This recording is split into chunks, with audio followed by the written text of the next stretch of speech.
Chapitre 1. J'ai toujours refusé d'accompagner ma collègue Nina à un combat de kickboxing.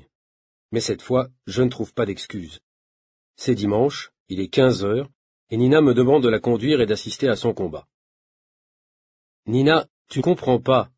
Le kickboxing est un sport violent. Je ne veux pas voir ça. Je déteste la violence. Ne t'inquiète pas. Tu sais, pour l'instant, je fais seulement du light contact. Ce n'est pas encore du full contact. Tu sais très bien que je suis très mauvais en anglais. Qu'est-ce que ça veut dire, tout ça?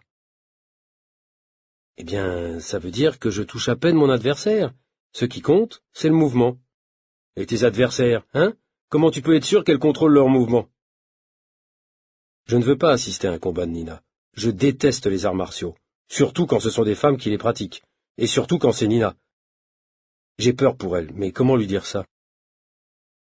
Mon portable sonne. C'est le patron qui m'appelle. Nous avons une possibilité d'interviewer Aloha, la chanteuse et ex-top modèle. Aloha est en visite surprise à Bruxelles, et La Vie est le seul magazine à le savoir. Voilà une bonne excuse pour moi. Désolé, Nina, tu me montreras ton talent au combat un autre jour. Le travail m'appelle. Tu sais, Alex, tu t'inquiètes pour moi, mais moi je m'inquiète pour toi. Tu travailles trop. Ciao, Nina, bonne chance. J'ai 15 minutes pour traverser la ville. À moto, pas de problème. Chapitre 2. Je gare ma moto devant la porte de l'hôtel Président, juste au moment où Aloha sort d'un taxi. Il pleut, mais elle porte des lunettes de soleil. Qu'est-ce que la plus belle chanteuse du monde vient faire à Bruxelles sans avertir personne? Mystère. J'essaye de l'approcher, de lui parler, mais elle pénètre sans dire un mot dans le hall de l'hôtel, puis disparaît dans l'ascenseur. Elle n'a jamais accordé de véritable interview aux journalistes, depuis qu'elle est entrée dans la chanson comme auteur-compositeur. J'insiste, mais les réceptionnistes de l'hôtel me poussent vers la sortie. Ce n'est pas la première fois que ça m'arrive de me déplacer inutilement, et ce ne sera pas la dernière. Ça fait partie du boulot. Alors, pour perdre un minimum de temps, je me déplace à moto, je passe entre les voitures. Parfois, c'est dangereux, mais c'est moins stressant que de passer des heures dans les bouchons. Chapitre 3. Lundi, 9 heures.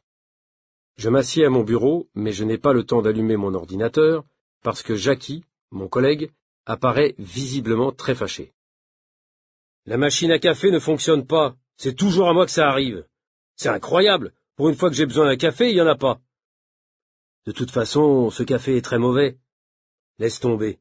Je t'invite, on va prendre un vrai café à l'Escale. Allez, viens, j'ai exactement une demi-heure avant d'aller voir le patron.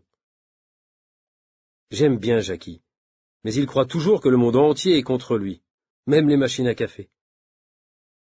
Au bar l'Escale, on connaît tout le monde. Au moment où on entre, un client s'approche de nous. « Salut les paparazzi! Alors, est-ce que la princesse se marie avec son jardinier cette semaine? Qu'est-ce que vous allez encore inventer, hein? » Salut. Je ne réponds pas à ce genre de provocation, surtout quand ça vient de quelqu'un qui boit de la bière à 9 heures du matin. Nous, on n'a rien à voir avec les paparazzi. On fait des interviews d'acteurs, de chanteurs, on raconte leur vie. C'est normal, ce sont eux qui passionnent les gens.